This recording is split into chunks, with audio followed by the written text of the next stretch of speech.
નમસ્કાર વિદ્યાર્થી મિત્રો. ગુજરાત માધ્યમિક અને ઉચ્ચતર માધ્યમિક શિક્ષણ બોર્ડ ગાંધીનગર દ્વારા પ્રસ્તુત અને બાયસેક દ્વારા પ્રસારિત વિડિયો લેક્ચરમાં આપ સૌનું હાર્દિક સ્વાગત છે. આજે આપણે ધોરણ 12 અંગ્રેજી યુનિટ 9 હેડેકના એપિસોડ 3ની વાત કરવા જઈ રહ્યા છીએ. તો વિદ્યાર્થી મિત્રો, આપણે ગયા એપિસોડમાં વોકેબ્યુલરી વિશે વાત કરી છે કે વોકેબ્યુલરી પ્રેક્ટિસ કરવાથી વધી શકે છે. એક નાનકડું ઉદાહરણ તમને આપું. જેમ તમે બધા શબ્દો બોલો છો એમ હું એક શબ્દ આપું, એ તમે બોલો. રેડી? સાંભળજો બરાબર. હા, ન્યુમોનો અલ્ટ્રા માઇક્રોસ્કોપિક સિલિકો વોલ્કેનો કોન્યુસિસ. ચલો બોલો આ શબ્દ. ચલો જોઈએ તમારું લિસનિંગ કેટલું છે. રિપીટ કરું. ઓકે, સાંભળજો ધ્યાનથી. ન્યુમોનો અલ્ટ્રા માઇક્રોસ્કોપિક સિલિકો વોલ્કેનો કોન્યુસિસ. હવે તમને સાંભળીને એમ થશે કરે સર આટલો મોટો લાંબો સ્પેલિંગ છે. By practice you can learn. મેં પણ પ્રેક્ટિસ કરી હતી. આ વાક્ય, આ જે શબ્દ બોલ્યો ન્યુમોનો અલ્ટ્રા માઇક્રોસ્કોપિક સિલિકો વોલ્કેનો કોન્યુસિસ, આ શબ્દ માટે મેં પણ ઘણી પ્રેક્ટિસ કરી અને આ પ્રેક્ટિસના અંતે ફળ એ મળ્યું કે હું ગમે ત્યારે આ શબ્દ બોલી શકું છું ને પણ 3 સેકન્ડની અંદર. બરાબર? તો આપણે આવી રીતે શબ્દ ભંડોળને પ્રેક્ટિસ દ્વારા વધારી શકીએ છીએ. આગળની વાત આપણે પીપીટીમાં જોઈએ. આ પાઠને લગતી ગ્લોસરી. આ પાઠમાં જે શબ્દાર્થ આપેલા છે એના પર નજર કરીએ. પહેલો શબ્દ છે કોન્ફર્ડ ઓન.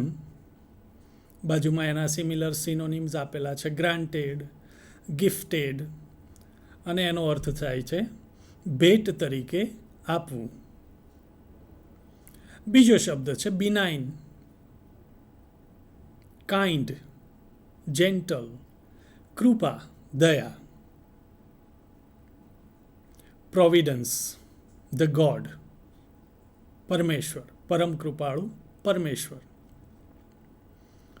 પેલેટેબલ, પ્લીઝિંગલી એક્સેપ્ટેબલ, જે સરળતાથી સ્વીકૃત હોય એને પેલેટેબલ કહેવાય. હવે આ પેલેટેબલ શબ્દ આપણે એકવાર મગજમાં યાદ કરી રાખીએ, પછી આ શબ્દની જ્યાં જરૂર પડે ત્યાં એનો ઉપયોગ કરીએ એટલે એ શબ્દ આવી રીતે 2, 4, 5, 10 વખત આ પેલેટેબલ શબ્દનો ઉપયોગ કરવાથી એ આપણી લોંગ ટર્મ મેમરીની અંદર જતું રહે છે. આગળનો વર્ડ છે ફિઝિબલ, પ્રેક્ટિકેબલ, કન્વિન્સ્ડ, જે વ્યવહારુ છે, પ્રેક્ટિકેબલ છે. A sort of means a type of, એક પ્રકારના, એવો એનો અર્થ થાય છે. Excuse, a reason to defend, એટલે કે બહાનું, બચાવ માટેનું કોઈ એક કારણ, જેને આપણે બહાનું કહીએ છીએ. સ્પેસિમેન, સેમ્પલ, નમૂના તરીકે જે સ્પેસિમેન હોય. બીજા શબ્દો જોઈએ.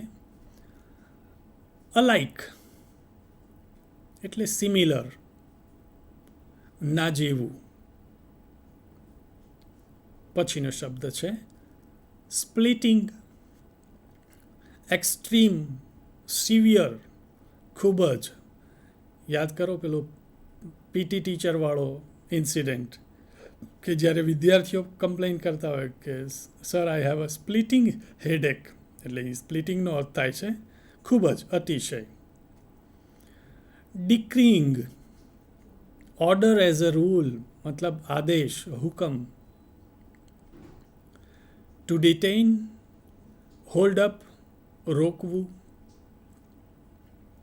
ઇન ફૂલ સ્ટ્રેન્થ એટલે ઇન ફૂલ નંબર્સ, પૂરી સંખ્યામાં. એઇલમેન્ટ એટલે એન ઇલનેસ, માંદગી, એને એઇલમેન્ટ કહેવાય. ઇલનેસ શબ્દ તો કદાચ તમે યુઝ કરેલો હશે, પણ એઇલમેન્ટ પણ એ શબ્દ છે જે માંદગી માટે વપરાય છે. એલિગન્ટ, પેલા જૂઠાણા વિષયનો શબ્દ હતો એલિગન્ટ ફોલ્સહુડ. તો એલિગન્ટ એટલે સ્ટાઇલિશ, ખૂબસૂરત, ભવ્ય એવું. ઇમ્પ્યુનિટી જે ડિસઅપ્રુવિંગ, નુકસાન કે સજામાંથી મુક્તિ, એને ઇમ્પ્યુનિટી કહેવાય છે. ઇનએનિટી એટલે સિલી, મૂર્ખામી ભરેલું, મૂર્ખતા, બુદ્ધિહીનતા. ટીચર આપણને એમ કે પેપરમાં તમે સિલી મિસ્ટેક્સ કરેલી છે, નાની નાની ભૂલો, જે મૂર્ખાઈ કહેવાય આપણી, આપણને આવડતું હતું છતાંય ભૂલ કરી બેઠા. ર્યુમેટિઝમ, એનો ઉચ્ચાર સહેજ સાંભળીએ. Rheumatism, a type of disease, એક પ્રકારનો રોગ, સંધિવા. Sundry, various items but not important, એટલે કે મહત્વનું ન હોય તેવું. આગળનો શબ્દ છે પ્રિકોશિયસ, ઉંમરના પ્રમાણમાં વધુ સમજવું. જેની ઉંમર નાની હોય પણ સમજ વધારે પડતી આવી ગઈ હોય તો એના માટેનો શબ્દ છે પ્રિકોશિયસ. પછીનો શબ્દ છે ગેઇલી, એટલે કે આનંદ, પ્રફુલ્લ. રાઇપ ફોર, ને માટે તૈયાર. પછી છે આઉટસ્પોકન, એટલે સ્પષ્ટ વક્તા. ઇન્ક્લાઇન, ને લગતું કોઈ કામ કરવું. પછી શબ્દ છે ઇસેન્શિયલ, નીડફુલ, એટલે જરૂરી, આવશ્યક, અનિવાર્ય. પછી છે ફોર્સવેર, એટલે ટુ લીવ ઇટ, નો ત્યાગ કરવો. પ્લી, વિનંતી, બહાનું, આજીજી. પછીનો વર્ડ છે પ્રાય, એટલે ટુ ડાઉટ અધર, અન્યના દોષ શોધતા ફરવું, બીજા લોકોના દોષ શોધતા ફરવું. એના માટેનો શબ્દ છે પ્રાય. ઘણા લોકોને આવી ટેવ હોય છે, પોતાના દોષ ના દેખાય પણ બીજા બધાના દોષ દેખાતા હોય છે. પછીનો વર્ડ છે ઓપ્ટિશિયન, ચશ્મા વેચનાર, ઓપ્ટિશિયન. ઇન્સ્ટન્સ, એટલે એક્ઝામ્પલ, ઉદાહરણ. મિથ, એટલે રોંગ બિલીફ, ખોટી માન્યતાઓ. પછીનો વર્ડ છે to believe in, to trust, વિશ્વાસ રાખવો. સર્કમસ્ટેન્સીસ, એટલે પરિસ્થિતિ. ઓકે, તો આ શબ્દો હતા આપણા હેડેકના. હવે આગળ જોઈએ teaching of vocabulary, any practice of different types of exercises. અલગ અલગ પ્રકારની એક્સરસાઇઝ દ્વારા આપણે વોકેબ્યુલરીને શીખવી શકીએ. વોકેબ્યુલરી નામના હેડિંગની અંદર આપણને V1, V2, V3 વાળી એક્સરસાઇઝ આવતી હોય છે, એની વાત કરીએ. Exercise 1. In the two columns given below, સૂચના ખાસ સમજજો. In the two columns given below, column B contains the meanings of certain words taken from the read. B કોલમની અંદર આપણા જે યુનિટ છે, આપણું જે રીડ છે, એના કેટલાક વર્ડ્સ, એનો મિનિંગ્સ આપેલા છે. Fill up the blanks in column A with the help of column B. Column એનો ઉપયોગ કરી અને કોલમ બીમાં થઈને ફિલ અપ ધ બ્લેન્ક્સ પૂરી કરો. The jumbled words are given in column A. Column એની અંદર શબ્દો જમ્બલ્ડ આપ્યા છે, મિક્સ આપેલા છે, અને વર્ક ઇન પેર્સ આવી સૂચના છે એક્સરસાઇઝ 1માં. હવે આ એક એક્સરસાઇઝ તમે જોઈ શકો છો, જેમાં લાલ કલરની અંદર જે દેખાય છે એ મેં જવાબ મૂકેલા છે. એ સિવાયનું તમે ટેક્સ્ટ બુકની એક્સરસાઇઝમાં જોઈ શકશો. એ અને બી કોલમ આપેલી છે. સી કોલમ મેં આન્સર માટે મૂકી છે. હવે એ કોલમની અંદર પહેલો વર્ડ જોઈએ તો બ્લેક કલરના ફોન્ટમાં જોજો. શું છે? LITSPAING. હવે આના ઉપરથી આપણા પાઠની અંદર આવી ગયેલો એક સ્પેલિંગ સાચો લખવાનો છે, અને બી કોલમમાંથી એનો મીનિંગ જાણવાનો છે. ફરીથી કોલમ એની અંદર જે બ્લેક કલરમાં જે LITSPING આપ્યું છે એને એ જમ્બલ્ડ થઈ ગયેલો છે, મિક્સ થઈ ગયેલો છે. એને આપણે શું કરવાનું છે?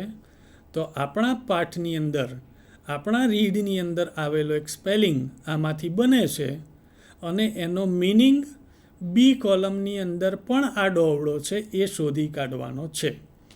એટલે હવે એના આન્સરની વાત કરીએ તો આન્સર છે પહેલાંનો સ્પ્લિટિંગ.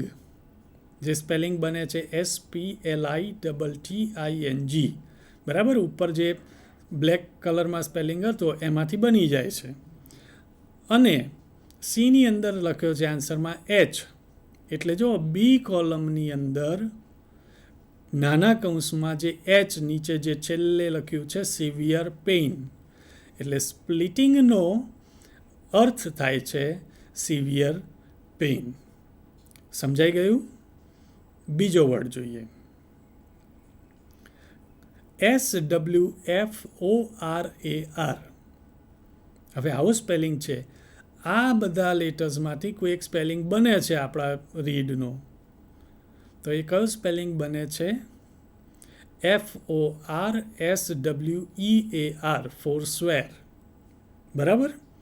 હવે એનો મિનિંગ શું થાય છે? તો જવાબ લખ્યો છે ડી.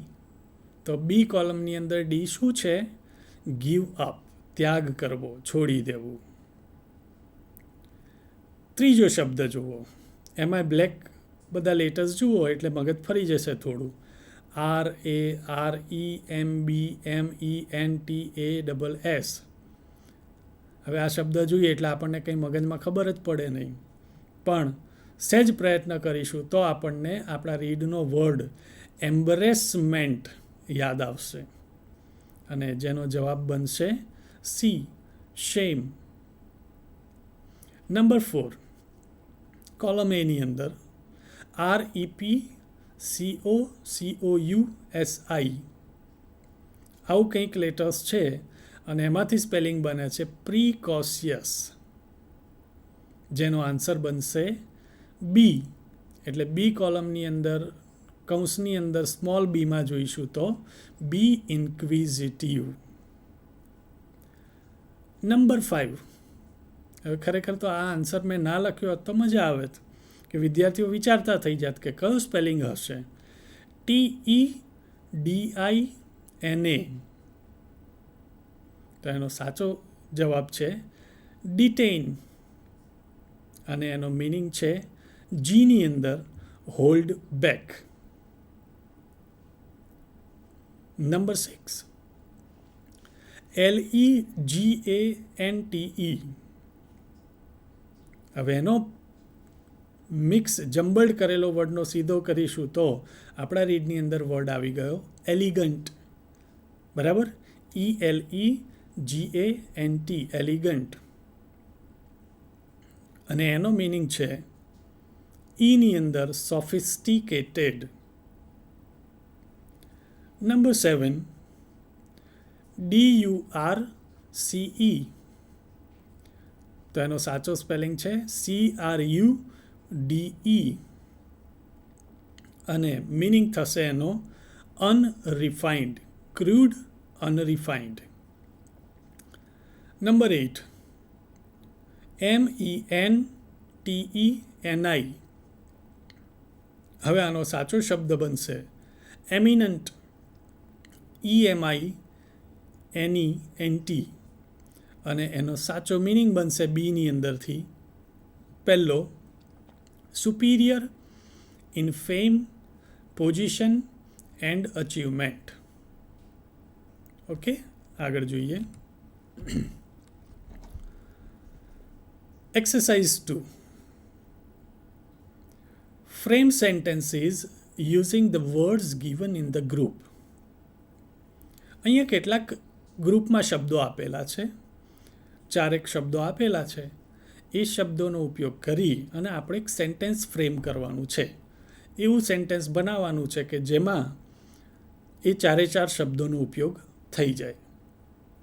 તો પહેલું જોઈએ, મેની પીપલ, બીજો વર્ડ છે કમ્પ્લેન, પછીનો વર્ડ છે હેડેક, મોડર્ન ટાઈમ્સ.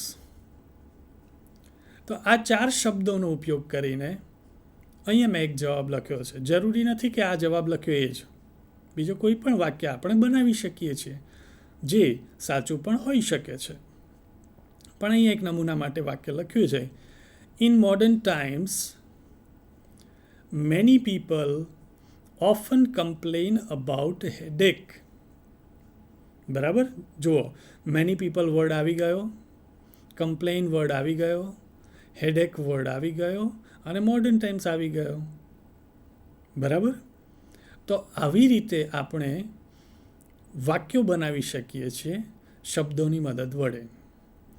બીજા શબ્દો જોઈએ, diarrhoea, stomach ailment, cause, vomiting અને રેસ્ટલેસનેસ. એનો આન્સર છે stomach ailment may cause symptoms like diarrhoea, vomiting, restlessness. ત્રીજો વર્ડ છે she, curtail, household expenses, save money. Answer છે she curtailed household expenses to save money. આગળ બીજા શબ્દો જોઈએ, defendant, plead, not guilty, charge of, murder. આ બધા શબ્દોને ભેગા કરી અને વાક્ય બનાવ્યું છે. અહીં યાદ રાખો વિદ્યાર્થી મિત્રો, જરૂરી નથી કે લાઇનસર શબ્દો આવવા જોઈએ.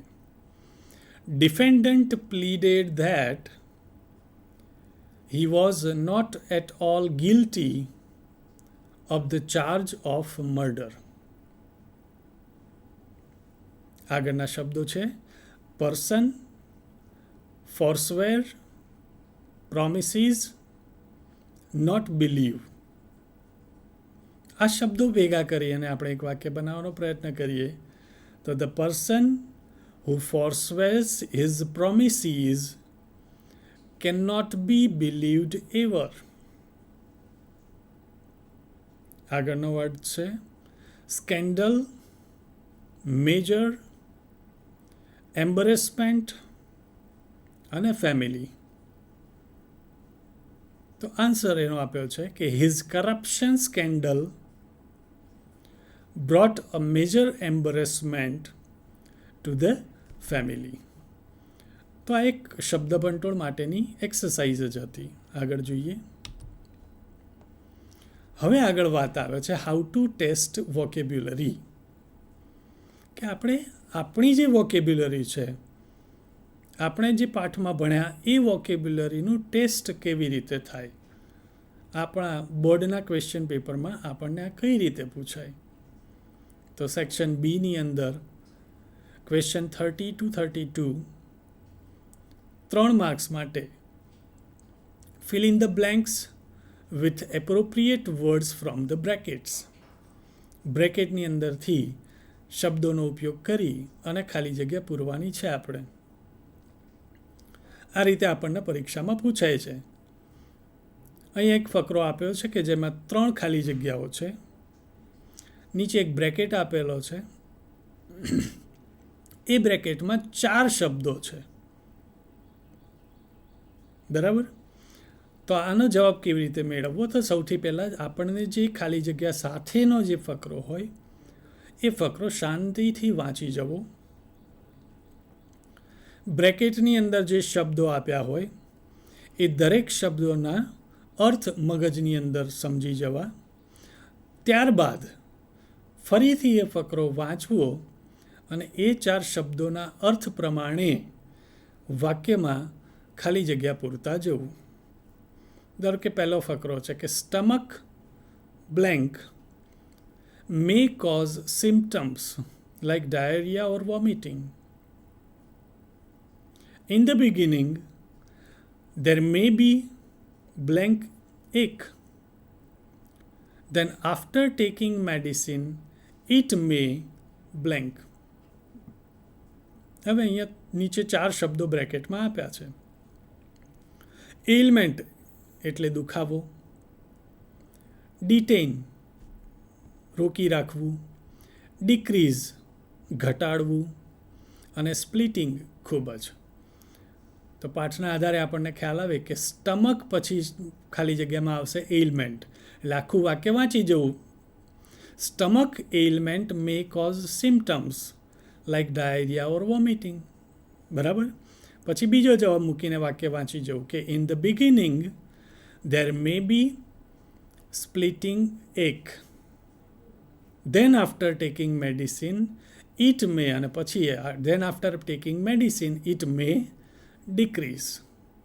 બરાબર? પરીક્ષામાં આખો જ ફકરો જવાબ સાથે આપણે લખવો પડે. જોઈએ બીજો. Headache is one of the blessings to mankind by the blank God. There are many blank in life whose explanations are not blank.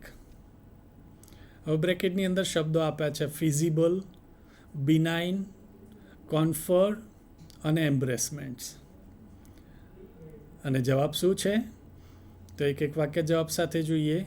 Headache is one of the blessings to mankind by the benign God.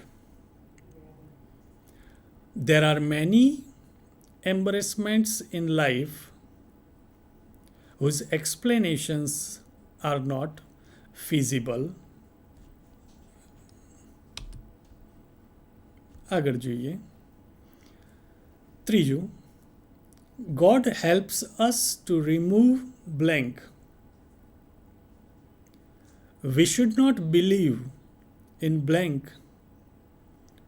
We should be blank.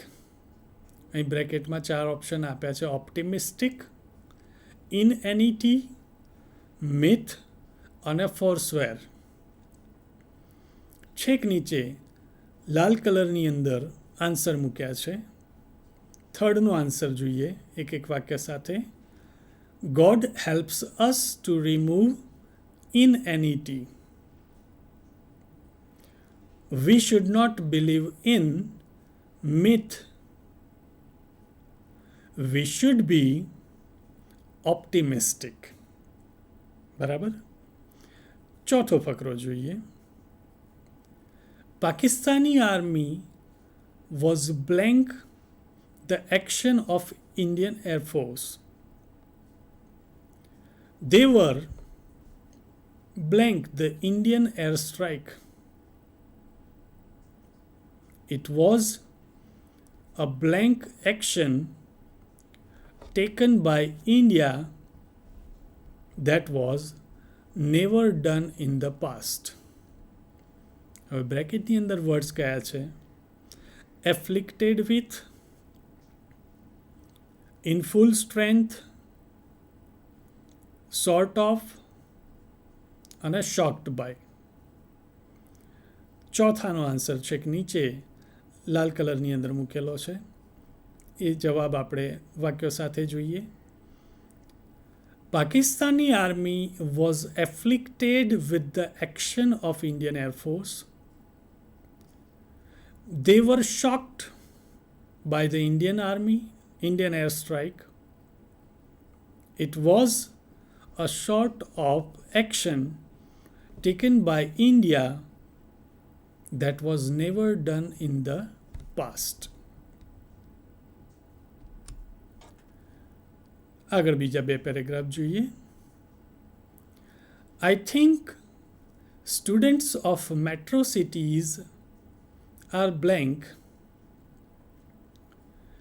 They are ready to blank anything to achieve their goals. The village students are not blank such drills. બ્રેકેટની અંદર છે forswear, ripe for, optimistic, precautious. અને answers છે I think students of metro cities are precautious. They are ready to forswear anything to achieve their goals. The village students are not ripe for such drills. Okay. Number 6. Headache is a known blank. We all know that it is an blank falsehood. Yet, people use it in their day-to-day life because the world is not ripe for such blank. બ્રેકેટની અંદર છે આઉટસ્પોકનનેસ, excuse, elegant અને એફ્લિક્ટેડ. અને એના answers છે જોઈએ. Headache is a known excuse. અમુક શબ્દો તો આપણને તરત આવી જ જાય કે headache is a known excuse. બીજો આન્સર છે we all know that it is an elegant falsehood. Yet people use it in their day-to-day life because the world is not ripe for such outspokenness. Number 7. Headache is a blank habit. It develops a huge blank for its cure. There are different blanks to help mankind for their excuse. બ્રેકેટમાં છે boon, myths, trade અને confirmed. 7 answers જોઈએ. Headache is a confirmed habit. It develops a huge trade for its cure. There are different myths to help mankind for their excuse. Number 8 જોઈએ. Blank could be used only at a particular level. This word is used not by all and blank. Only eminent person could use this word. If any schoolboy says this, his ear will be twisted for his blank. And answers જોઈએ. Indisposition could be used only at a particular level. This word is used not by all and sundry. Only eminent person could use this word. If any schoolboy says this, his ear will be twisted for his precociousness. છેલ્લા બે If someone doesn't want to do any work, he puts for swear an blank of headache. No other blank can be so openly mentioned with blank. And answers જોઈએ. If someone doesn't want to do any work, he puts forswear an excuse of a headache. No other ailment can be so openly mentioned with impunity. Number 10. You could mention headache in the most blank social gathering. No one would be blank by it. One more such expression which is superior to headache is blank. બ્રેકેટમાં છે shocked, inanity, elegant અને indisposition. Answer સાથે જોઈએ તો you could mention headache in the most elegant social gathering. No one would be shocked by it. One more such expression which is superior to headache is indisposition. Okay, હવે મિત્રો writing સેક્શનમાં વાત કરીએ તો report writing આવે છે આપણે, જે સેક્શન ઈ ક્વેશ્ચન નંબર 62માં 5 માર્ક્સ માટે પૂછાય છે. તો રિપોર્ટમાં આપણે શું કરવાનું હોય છે, થોડીક રિપોર્ટ વિશે માહિતી આપી દઉં. તો રિપોર્ટ બની ગયેલી ઘટનાઓ, પ્રસંગ માટે હોય છે. એટલે સામાન્ય રીતે રિપોર્ટ રાઇટિંગમાં આપણે ભૂતકાળનો ઉપયોગ કરવો પડે છે. જે કંઈ ઘટનાઓ ઘટી ગઈ છે, બની ગઈ છે, થઈ ગઈ છે, એના માટે. અહીંયા એક સૂચના આપી છે કે doctor Raman Patel MD delivered a talk on headache by accepting the invitation of your school. He talked about the reasons for headache, like physical, mental, emotional and environmental. હવે એમ કહે છે કે prepare a report on the event. આ event ઉપર તમે એક report તૈયાર કરો. બરાબર, યાદ રાખીએ કે રિપોર્ટ રાઇટિંગમાં આપણે ભૂતકાળનો ઉપયોગ કરવાનો છે. જે કંઈ ઘટના બની ગઈ, ધારો કે અહીંયા ડૉક્ટર રમન પટેલ જે MD હતા એ હેડેક ઉપર વાત કરવા આપણા સ્કૂલના આમંત્રણને ધ્યાનમાં રાખીને આવ્યા છે અને એ બધા રીઝન્સની વાત કરે છે, ફિઝિકલ, મેન્ટલ, ઇમોશનલ, એન્વાયરમેન્ટલ, એના વિશેનો રિપોર્ટ. અહીંયા આપણે આન્સર જોઈએ.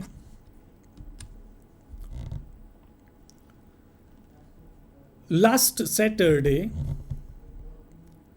we had arranged a special lecture by Dr. Raman Patel, MD.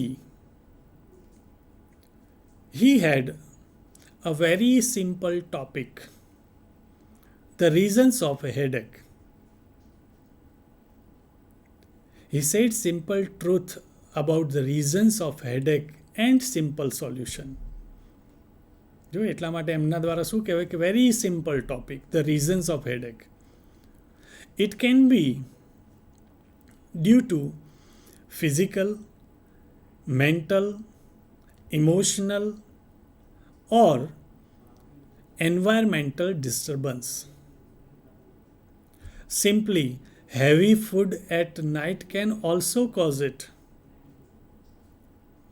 If one is suffering from any worries or anxieties, he is likely to have headache. If one doesn't have enough rest and sleep, it may result into headache. One can also have it if there is any death or serious illness in the family. If there is a lot of air pollution and suffocation due to crackers, one can have headache. The person suffering from headache as its side effect. He also guides you to be safe from such problems. One must do physical exercises, pranayam and yoga regularly. આ બધાથી દૂર રહેવા માટે પ્રાણાયામ અને યોગ regular આપણે કરવા જોઈએ એવું ડૉક્ટરે કીધું. In the end the principal thanked him for providing his valuable time and useful information to the students. તો આવી રીતે રિપોર્ટ લખી શકાય.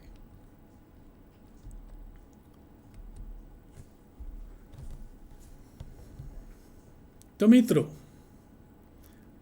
હવે આપણે યુનિટ 9 હેડેકમાં જે ફંક્શન આવે છે, રિપોર્ટિંગ નામનું ફંક્શન આવે છે. હવે યાદ કરીએ તો ધોરણ 9, 10, 11 અને 12 દરેકે દરેક ધોરણની અંદર દરેક ચેપ્ટરના અંતે કોઈ એક પર્ટિક્યુલર ફંક્શન આવે છે. આ ફંક્શનનો ઉપયોગ કરી અને આપણને પરીક્ષાની અંદર identify the function, complete the sentence, respond to the sentence પૂછાય છે. એવું જ આ પાઠનું યુનિટ 9 હેડેક રીડ 1નું ફંક્શન છે સમરાઇઝિંગ. આજે આપણે એની વાતો કરીએ છીએ. આગળ જોઈએ પીપીટીમાં. સૌથી પહેલાં તો એનો પરિચય કેળવ્યો કે ઇન્ટ્રોડક્શન ઓફ ફંક્શન સમરાઇઝિંગ. તો સમરાઇઝિંગ છે શું? A summary is a restatement of someone else's words in your own words. ફરીથી વાંચીએ આ વાક્ય. અ સમરી ઇઝ અ રીસ્ટેટમેન્ટ, ફરીથી યાદ રાખજો, રીસ્ટેટમેન્ટ છે, ઓફ સમવન એલ્સીઝ વર્ડ્સ, બીજા કોઈકના શબ્દો, ઇન યોર ઓન વર્ડ્સ, તમારા પોતાના શબ્દોમાં. સમરી રાઇટિંગ એ કોઈકના લખાણને સમજીને તમારા શબ્દોમાં તેને સંક્ષિપ્તમાં રજૂ કરવાની એક સ્કિલ છે, એક આવડત છે. અહીં 2 પોઈન્ટ લખ્યા છે. પહેલા પોઈન્ટમાં છે રીસ્ટેટમેન્ટ, એટલે કે કોઈકના શબ્દોને પોતાના શબ્દોમાં લખવાના છે. અને બીજું છે કોઈકના લખાણને સમજીને તમારા શબ્દોમાં તેને સંક્ષિપ્તમાં રજૂઆત કરવાની સ્કિલ. સમરી રાઇટિંગ પરીક્ષામાં આપણને પૂછાય છે, ગુજરાતીમાં પણ આવે છે, બરાબર. સંક્ષિપ્તીકરણ, એને ઇંગ્લિશમાં સમરી રાઇટિંગ કહીએ છીએ. હવે એ સ્કિલ કેવી રીતે ડેવલપ કરવી, એ કેવી રીતે શીખવું એ જોઈએ. સમરી રાઇટિંગમાં રીડિંગ અને રાઇટિંગ એ બંને સ્કિલ્સનું મૂલ્યાંકન થઈ જાય છે. ભાષા ઉપરનું પ્રભુત્વનું મૂલ્યાંકન પણ થાય છે. આપણું રીડિંગ કેટલું પાવરફુલ છે અને આપણે લખવામાં કેટલા પાવરફુલ છે. હવે આ બંને વસ્તુની વાત યાદ કરીએ તો સમરીમાં એક પેરેગ્રાફ આપેલો હોય અને એ પેરેગ્રાફ આપણે પહેલાં રીડ કરીએ છીએ, વાંચીએ છીએ, એટલે આપણા રીડિંગનું મૂલ્યાંકન થઈ જાય છે. અને પછી જ્યારે સમરી લખતા હોઈએ છીએ ત્યારે એ રીડ કરેલું કેવી રીતે સમજ્યા અને કેવી રીતે તમે લખો છો એ વસ્તુ, એટલે આપણા રાઇટિંગનું પણ એમાં મૂલ્યાંકન થઈ જાય છે.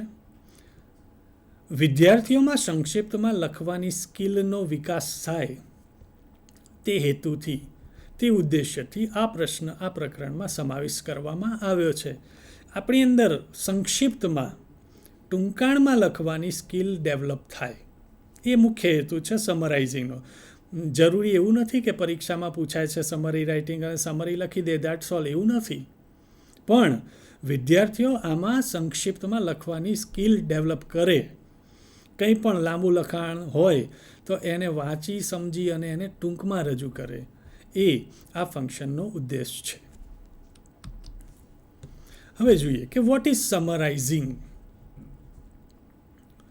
તો સમરાઇઝિંગ શું છે? તો give a brief statement of the main points of something. કોઈક વસ્તુના જે મેઇન પોઈન્ટ્સ હોય એનું આપણે બ્રીફ, એનું ટૂંકાણ કરીએ છીએ. એનું ટૂંકમાં રજૂઆત કરીએ છીએ. A summary is a synthesis of the key ideas of a piece of writing. અને સમરી શું છે? એક synthesis of the key ideas of a piece of writing. એક લખાણ હોય, એના મુખ્ય પોઈન્ટ્સ ભેગા કરીને એક લખાણ ટૂંકમાં સચોટ રજૂઆત કરીએ, રીસ્ટેટેડ ઇન યોર ઓન વર્ડ્સ, કે જેને પોતાના શબ્દોની અંદર આપણે રજૂ કરીએ છીએ. નો ડાઉટ આપણે વોકેબ અંદરની યુઝ કરી શકીએ છીએ, પણ પોતાના બનાવેલા વાક્યો હોય એની અંદર આપણે ઉપયોગ કરી શકીએ છીએ. હવે છે વાય ટુ સમરાઇઝ. આપણે કેમ સમરાઇઝ કરવું, તો આની જરૂર શું પડે છે? સરસ મજાના પોઈન્ટ્સ તમારા માટે લખ્યા છે કે when to speak, where to speak અને how to speak, what to speak. પહેલું છે વેન ટુ સ્પીક, મતલબ ક્યારે બોલવું. બીજું છે વેર ટુ સ્પીક, ક્યાં બોલવું. પછી છે હાઉ ટુ સ્પીક, કેવી રીતે બોલવું. અને પછી ચોથું છે વોટ ટુ સ્પીક. કોઈ પણ જગ્યાએ જ્યારે પણ આપણે કંઈક બોલીએ છીએ, આ 4 વસ્તુઓ ખૂબ અગત્યની છે. પહેલું છે વેન ટુ સ્પીક. ધારો કે આપણા ઉચ્ચ જે અધિકારીઓ કે ઓફિસની અંદર મેનેજર હોય, તો કયા સમયે બોલવું એ જાણવું ખૂબ જરૂરી છે. પછી વેર ટુ સ્પીક, ક્યાં બોલવું. ધારો કે આપણે કંઈક વાંકમાં હોઈએ અને વિદ્યાર્થી મિત્રોને જ્યારે સ્ટાફ રૂમ કે પ્રિન્સિપાલની ઓફિસની અંદર બોલાવવામાં આવે, ત્યાં કઈ રીતનું બોલવું એ આપણે જાણવું જોઈએ. પછી બીજું છે હાઉ ટુ સ્પીક. આપણે જે કહીએ છીએ ફક્ત એ જ જરૂરી છે એવું નહીં, આપણે એને કેવી રીતે કહીએ છીએ. પ્રેઝન્ટેશન આપણું ખૂબ જરૂરી છે. ફક્ત પેપરની અંદર જવાબ આવડવો એ જરૂરી નથી, પણ આપણને જે જવાબ આવડે છે આપણે કઈ રીતે રજૂ કરીએ છીએ, એમ અહીંયા બોલવાની અંદર પણ હાઉ ટુ સ્પીક, આપણે કઈ રીતે બોલવું એ જરૂરી છે. પછી આવે છે વોટ ટુ સ્પીક, કે શું બોલવું. એટલે 4 વસ્તુ થઈ ને, ક્યારે બોલવું, ક્યાં બોલવું, કેવી રીતે બોલવું અને શું બોલવું. ખૂબ જરૂરી છે જે કંઈ અને આ બધા માટે સમરાઇઝિંગ આપણને ખૂબ ઉપયોગી નીવડશે. કારણ કે સમરાઇઝિંગ દ્વારા આપણે ઓછામાં વધુ કહેતા શીખીશું, ઓછા શબ્દોમાં વધારે વાત કરી શકીએ. કારણ કે સમરીમાં કરવાનું શું હોય છે, એક ફકરો આપેલો હોય છે અને એનો 1/3 આપણે કરવાનું હોય છે. એટલે શબ્દો ઓટોમેટિકલી આપણા ઓછા થઈ જાય છે, 1/3 શબ્દો થઈ જાય છે. અને એ 1/3 શબ્દોની અંદર આખા જ ફકરાની તમામ વિગતો આપણે સમાવી લેતા હોઈએ છીએ. બરાબર. ઓફિસર્સ હોય, અધિકારીઓ હોય, વકીલ હોય, જજ હોય, પોલિટિશિયન્સ હોય, મેનેજમેન્ટવાળા લોકો હોય, આ બધાનો ઉપયોગ કરે છે. હવે આમાં જે પેલું આગળ આવ્યું ને કે ઓછામાં વધુ કહેવું, આનું એક સરસ મજાનું ઉદાહરણ તમને કહું. એકવાર એક વક્તા, એક ઓરેટર, એક ગામના લોકો એમની પાસે ગયા અને એમને કહેવા લાગ્યા કે તમે અમારા ગામની અંદર સ્પીચ આપવા માટે આવો. પેલા તો પ્રોફેશનલ ઓરેટર હતા, વક્તા હતા. એમણે કહ્યું ઓકે, હું સારું આવીશ. પૈસાની વાત કરી. ઓકે, પૂછ્યું ગામવાળા લોકોએ કે તમે કેટલા રૂપિયા લેશો. એટલે એ વક્તાએ કહ્યું કે હું 1 કલાક બોલવાના 10,000 રૂપિયા લઈશ. હવે ગામના લોકો, કારણ કે ગામમાં બજેટ બહુ હતું નહીં, એટલે ગામના લોકો બિચારા વિચારતા થઈ ગયા કે હાલ માણસ 1 કલાક બોલવા આવે અને આપણે 10,000 રૂપિયા આપવા પડે. થોડી ચર્ચા કરી, પછી એમ વિચાર્યું કે આપણે એમને અડધો કલાક માટે કહીએ. એટલે વળી પાછું થોડી વાર પછી એમને એમ કે જો અમે તમને અડધો કલાક માટે બોલવાનું કહીએ તો પેલા વક્તાએ કહ્યું સારું, હું અડધો કલાક માટે બોલીશ. તો કે અડધો કલાક માટે કેટલા પૈસા લેશો. એ વક્તાએ કહ્યું કે અડધો કલાક બોલવો છે તો હું 20,000 લઈશ. વળી પાછા ગામના લોકો વિચારતા થઈ ગયા, કારણ કે 1 કલાક બોલવાના 10,000 કીધા અને અડધો કલાક બોલવા માટેના 20,000 રૂપિયા કીધા. ગામના લોકો તો બહુ વિચારવા માંડ્યા કે આ કેવું, 1 કલાક બોલે તો 10,000 રૂપિયા અને 2 કલાક બોલે તો 20,000 રૂપિયા. વળી પાછું ગામના લોકો ચર્ચા કરવા લાગ્યા. વળી પાછું 5 મિનિટ પછી પૂછ્યું કે જો અમે તમને 15 મિનિટ માટે બોલાવીએ તો? એટલે કે સારું, 15 મિનિટ માટે બોલાવો તો કંઈ નહીં. પછી કે તમે કેટલા રૂપિયા લો? તો કે જો 15 મિનિટ માટે બોલાવો તો હું 30,000 રૂપિયા લઈશ. વળી પાછા ગામના લોકો વિચારતા થયા કે સાલું આ તો કેવું થાય છે કે પહેલા કલાકના 10,000, અડધો કલાકના 20,000 અને 15 મિનિટના 30,000 કહે છે. ગામના લોકોનું બજેટ તો હતું નહીં. છેવટે એમ કે સારું એમ કરો, અમે તમને 5 મિનિટ માટે બોલાવીએ તો કે 5 મિનિટ માટે બોલાવો તો હું 40,000 રૂપિયા લઈશ. અને ગામના લોકોનું મગજ છટક્યું કે આ કેવું કે કલાક માટે તમે 10,000 રૂપિયા કહો છો, અડધો કલાક માટે 20,000 કહો છો, 15 મિનિટ માટે 30,000 કહો છો અને 5 મિનિટ માટે 40,000 કહો છો. આવું કેમ? પછી એ વક્તાએ સરસ મજાની વાત કરી કે જુઓ, મારે જે કંઈ કહેવાનું છે 1 કલાકમાં તમે મને કલાકનો સમય આપશો તો હું 10,000 જ લેવાનો છું. પણ જો તમારે સમય અડધો કરવો હોય, અડધો કલાક કરવો હોય તો મારે તૈયારી ડબલ કરવી પડશે. મારે જે 1 કલાકમાં વાત કરવાની હતી એ કલાકની વાત મારે અડધો કલાકમાં રજૂ કરવી પડે, જેના માટે મારે તૈયારી કરવી પડે. એટલા માટે પૈસા વધારે લાગે. પછી જો તમે મને 15 મિનિટ માટે કહો તો વળી પાછું એ 1 કલાકની બધી વાત મારે એટલી શોર્ટમાં કરવી પડે કે જેથી કરીને હું 15 મિનિટમાં બધું જ કહી શકું, તો પૈસા વધારે થાય.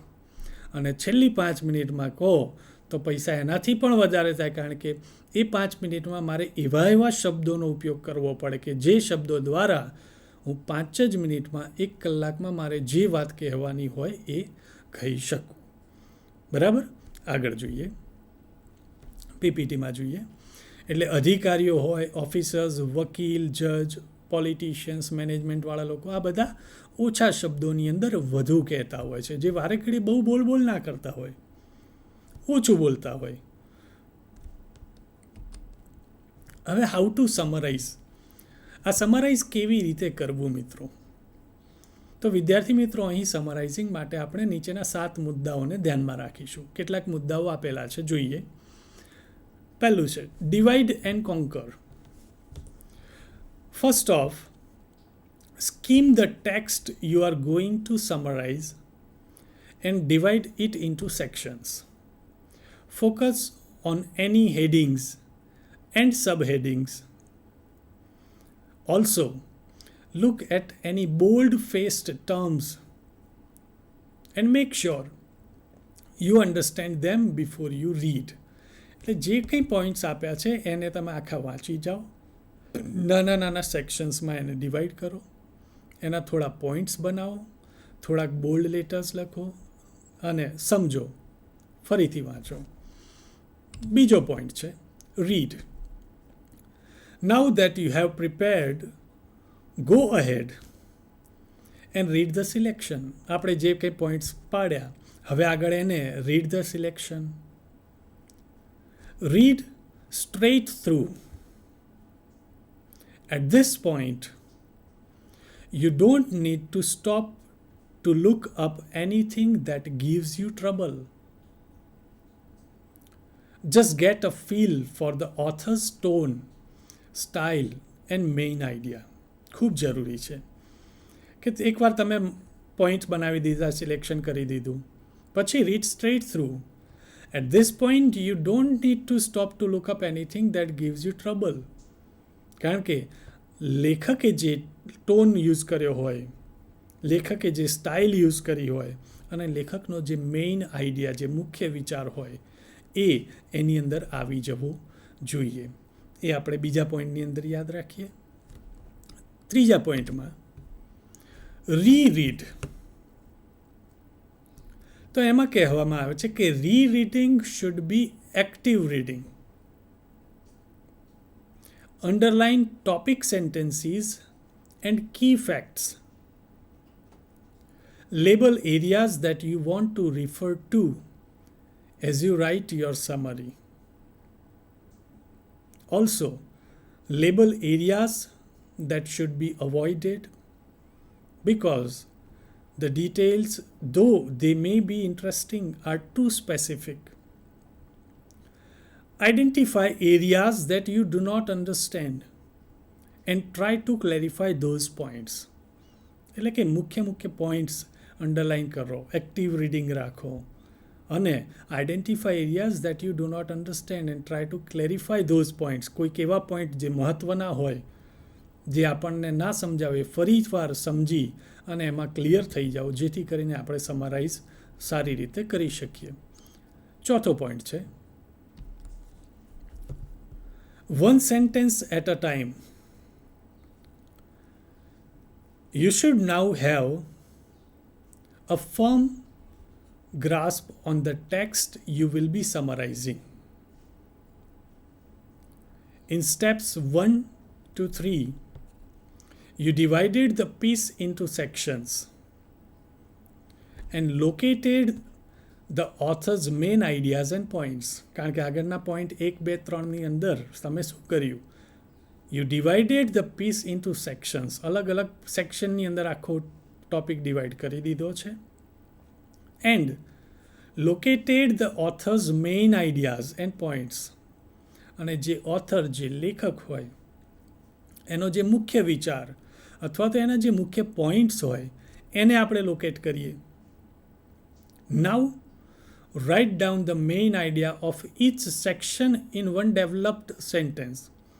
આખો જે એક મેઇન આઈડિયા હોય એનું એક વેલ ડેવલપ સેન્ટેન્સ બનાવીએ. એવું સેન્ટેન્સ બનાવીએ કે જે આખો મેઇન આઈડિયાને રજૂ કરી શકે. Make sure that what you include in your sentences are key points, not minor details. Number 5.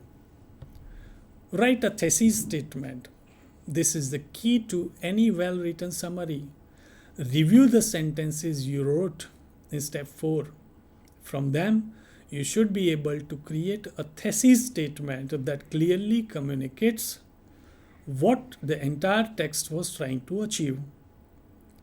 If you find that you are not able to do this step, then you should go back and make sure your sentences actually addressed key points. Number 6 જોઈએ.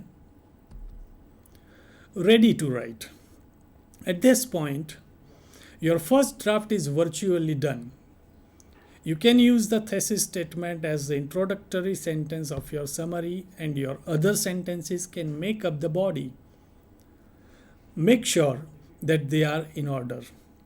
Add some transition words, then, however, also, moreover, that help with the overall structure and flow of the summary. And once you are actually putting pen to paper or fingers to keys, remember these tips. Write in the present tense. Be concise. A summary should not be equal in length to the original text. If you must use the words of the author, cite them.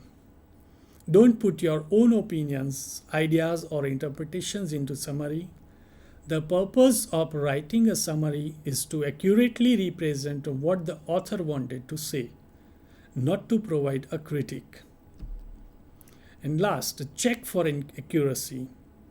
Reread your summary and make certain that you have accurately represented the author's ideas and key points. Also check to make sure that your text does not contain your own commentary on the piece. હવે આ સમરાઇઝિંગ ક્યાં ઉપયોગ થાય છે?